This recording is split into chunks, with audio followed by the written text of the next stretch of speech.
Hello friend, कैसे हैं आप लोग। मैं तो बहुत खुश हूँ, मस्त हूँ और फिट हूँ। और उम्मीद करता हूँ आप लोग भी अपने परिवार के साथ बहुत ही खुश, मस्त और फिट होंगे। और हमेशा रहना भाई लोग अपने परिवार के साथ खुशी। तो आज है गुरुवार, मेरे बाबा का दिन। तो सबसे पहले बोलेंगे जय साई राम, बाबा करेंगे सबका कल्याण।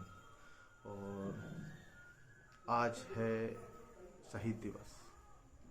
भगत सिंह, राजगुरु और सुखदेव जी के आज देहांत हुआ था। एक भाई ने मुझे वीडियो भेजा व्हाट्सअप पे, है ना। तो मैं बोला यार क्या यार, फॉर्मेलिटी के लिए लोग वीडियो पता नहीं कैसी मोटिवेशनल वीडियो भेजते रहते हैं, ये है वो है। बट जब मैंने उसको ओपन करा ना तो उसमें लिखा था 23 मार्च शहीद दिवस और तीनों क्रांतिकारियों का नाम। तो और फिर मैंने एक से पूछा, मैंने भैया आज ऐसा ऐसा है क्या। हाँ, और ये मैंने बोला बताओ।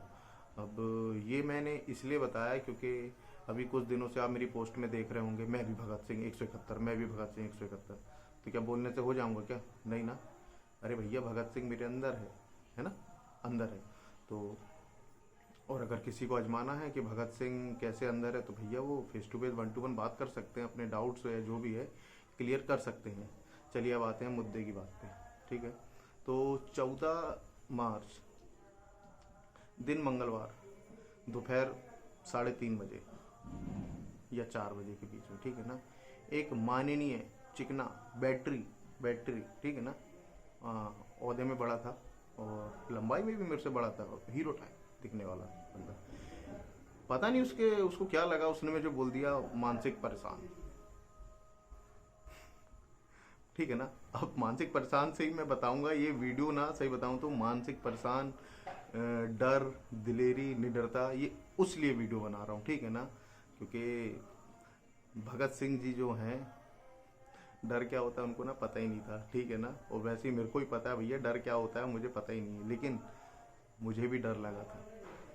कब?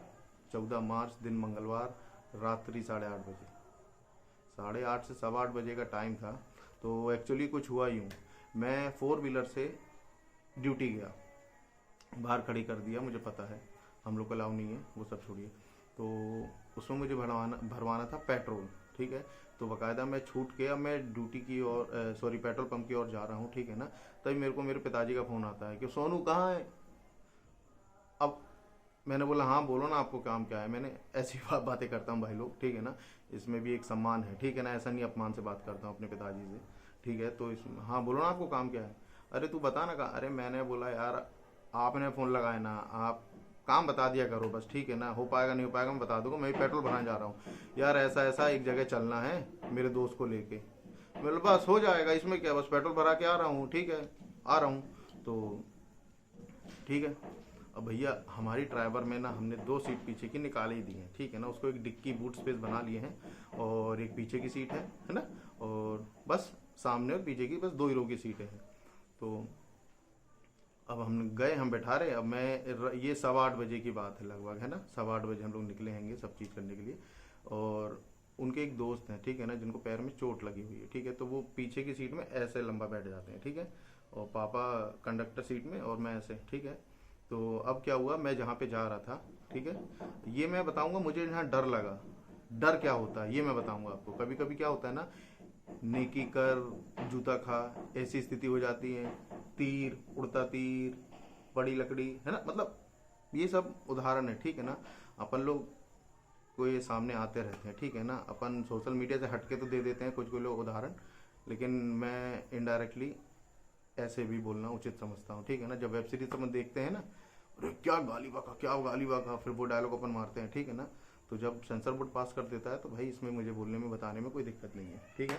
तो हुआ ये, डर बता रहा हूँ भाई लोग, मुझे डर लगता है। तो किस लिए डर लगा, अब क्या हुआ, मैं पिताजी और पिताजी के दोस्त के साथ, सारी सीटें फुल हैं एक प्रकार से, हम 3 लोगों ने फुल करेंगे, पिताजी के दोस्त ऐसे ऐसे टांग करके बैठ गए। तो इस प्रकार हम लोग जा रहे हैं। तो जो वॉल्वो बस होती है ना, वॉल्वो बस, अब मुझे जिस जगह मुड़ना है, जिस गांव में मुड़ना है, जिस जगह मुड़ना है, वो साले बस वाले भी ना ऐसे लगाते हैं वो रोड घेर के, ठीक है। तो बकायदा रोड खड़ी थी, सॉरी रोड में ही बस। अब मैं सामने से टर्न करके नहीं मुड़ सकता वहां से, क्योंकि कब वो चढ़ा दे पता ना। अब मुझे बस के ना साइड से थोड़ा सा मट्टी वाली जगह मिली, अब मैं वहां से धीरे धीरे पार कर रहा हूँ। फिर मैंने देखा एक लेडीज बस से उतर रही है, थोड़ा थोड़ा चलती चलती बस से, और धड़ाम से गिर पड़ी। अरे रे रे रे, उसको कहाँ लगी, यहाँ पीछे सर में, ठीक है। अब भैया फर्ज बनता है ना। मैं बकायदा गाड़ी रोका, बोला अरे बहन जी चोट लग गई क्या? अरे भैया ये बस वाले ने ऐसा चलते चलते उतार दिए। मैं बोला, फिर मैं अकेला ही था, पिताजी अंदर थे। बोलो, मैं बोला क्या भाई बस वाले कैसा क्या है? भैया यही खुद ही चलती चलती बस में उतर रही है। अबे मैं चल अच्छा निकल, अच्छा ठीक है, चलती चलती उतर रही है, ज्ञान बांट रहा है फालतू का साले, चल जा। तो फिर मैंने बोला बहन जी पहले ये बताइए आपको अस्पताल लेके चलूँ क्या? बहन जी संबोधित ही किया था मैंने। मतलब बहन जी आपको अस्पताल लेके चलूँ क्या? तो बोलती नहीं पास में मेरा घर है, मैं चली जाऊंगी। मतलब बहन जी यदि आप बोलें तो मैं भी उसी साइड जा रहा हूँ, आपको अपनी गाड़ी में छोड़ देता हूँ, है ना। तो बोली ठीक, एक बार में मान गई, ठीक है ना। अब भैया पीछे की सीट में थोड़ा सा है ना वो मैनेज करके बैठती, तो वैसी सरन में लगी हुई थी। तो मैंने बोला पापा आप पीछे बैठ जाओ, मैनेज करके इनको सामने बैठा दो। बोलते हाँ हाँ ठीक ठीक ठीक। अब गई। अब जिस रोड में वो बहन जी गिरी है ना, वहां से आधा किलोमीटर दूर उनका घर था। अब रात हो रही 8:15, गांव का माहौल है भाई लोग, ठीक है ना। और शहर में बेशक लोग live in five in relationship दुनिया भर की चीज कर लेते हैं मेट्रो सिटी में, लेकिन गांव में एक मान सम्मान एक इज्जत हर बंदे की बहुत है, ठीक है ना। तो कभी वहां कैसेट नहीं फंसाना मेरे में। अब मैं ना रास्ते में चल रहा हूँ, ड्राइव कर रहा हूँ, बेल्ट भी नहीं लगाई क्योंकि गांव गांव तो चलना है, बहुत धीरे धीरे ड्राइव कर रहा। अब मैं बहन जी से सिर्फ एक साथ बोला, मतलब बहन जी आपको सर साइड में लगी है, एक बार सिर्फ ऐसे ऐसे लगा के रगड़ के देख लो कहीं ब्लड ना आ रहा हो, बस वही चिंता। उन्हें ऐसे ऐसे करके देखी पूरा ये वो कहीं ब्लड नहीं था, तो ब्लड नहीं था। अब उनका स्टॉप आ गया आधे किलोमीटर में स्टॉप आया भाई साहब, ठीक है। अब जहां मैंने गाड़ी रोका हूँ, इधर भी घर, इधर भी घर, इधर भी घर, 3 घर है ना। अब वो जो घर होते हैं ना सीसीटीवी सब देखने लग गए कि भैया गाड़ी रुकी है, गाड़ी क्यों रुक गई, गाड़ी क्यों रुक गई, ठीक है ना। फिर उनको उतारा लेडीज को। अब मैं उनको बोल रहा बहन जी मैं आपको घर छोड़ के आता हूँ, बताओ घर कौन सा है आपका? तो उसका घर भी जो मेन रोड जो होती है ना गांव की रोड से, वो लगभग आधे किलोमीटर मेरे को दिख रहा है दूर से कि वो बताइए वो घर है। अरे मैंने बोला हद हो गई यार। बोले ठीक है बहन जी चलिए मैं आपको घर ही छोड़ के आता हूँ, ये है वो है ना। बोलती नहीं भैया घर मत छोड़ो, मैं ठीक हूँ, नहीं तो पापा बहुत डांटेंगे। मतलब बहन जी ये मैं अपनी सेफ्टी के उससे बोल रहा हूँ, आप सिर्फ बात को समझो, ठीक है ना। वो खट से मान गई जब मेरी सेफ्टी की मैंने बात की और उससे बताया तो ठीक है। अब भाई साहब विश्वास नहीं मानोगे, अब वो तो बेचारी सर पकड़ पकड़ के जा रही है अपना है ना, लेकिन मैंने अपना टॉर्च मोबाइल निकाला, पापा से बोला पापा आप गाड़ी में बैठो भैया के साथ, मैं इनको छोड़ के आ रहा हूँ। अब भाई साहब उस रास्ते में इतनी सी भी लाइट नहीं, क्योंकि ना स्ट्रीट लाइट ना रोड ना कुछ, खेत खेत होते हुए जा रहा हूँ। और आधा किलोमीटर तो ज़्यादा बोल दिया, 350 मीटर होगा, 300 से 350 मीटर होगा वो गाँव की रोड से उनका घर। दूर से दिख रहा था, लाइट बस जल रही थी खपड़े अपड़े का जैसे गाँव वाले के होते हैं। तो अब मैं जाने लगा, तो बकायदा मैं जब गया ना भैया, अब धीरे धीरे मेरी दहशत बढ़ रही। क्यों दहशत बढ़ रही? कि किसी का फादर है, पिया खाया होगा, तो वो तो भैया तुम मेरी लड़की जात जो चीज़ होती है ना, एक डर, क्योंकि मैं तो भाई वो कर रहा हूँ, भला कर रहा हूँ ना। और स्वाभाविक सी बात है गांव वाले कुछ भी सोचें, अगर मैं उसके पिताजी तक सब चीज़ छोड़ के आ रहा हूँ और बता दूंगा ना, तो कम से कम मैं टेंशन फ्री हो जाऊंगा आगे के लिए। तो बकायदा मैंने बोला बाबूजी बाबूजी बाबूजी, तो बकायदा उसके पिताजी बाहर आए। मतलब बाबूजी नमस्कार, आपकी बेटी वहाँ पे बस से उतर रही थी तो गिर गई थी मोड़ पे, तो मैं ही बैठा के लाया हूँ, ऐसा वैसा है ना। वो मेरे को बोलने लगा, अरे भैया बाबूजी बहुत बहुत धन्यवाद आपका है, बहुत बहुत कृपा आपकी, आप लोग भी ऐसे लोग हैं, अच्छे लोग हैं। मतलब बस बाबूजी मेरे को तो थोड़ा सा डर लग रहा था, और अभी भी मैं जैसे अंधेरे में आया हूँ, अब थोड़ा जाने में असमर्थ हूँ, तो कृपया करके मेरे को रोड तक छोड़ दीजिए, है ना। और बस मैंने आपकी बिटिया को वहाँ से बैठा के लेके आया हूँ, एक पेशेंट भी है मेरे साथ, ऐसा वैसा, तो बस मेरे को रोड तक छोड़ दीजिए।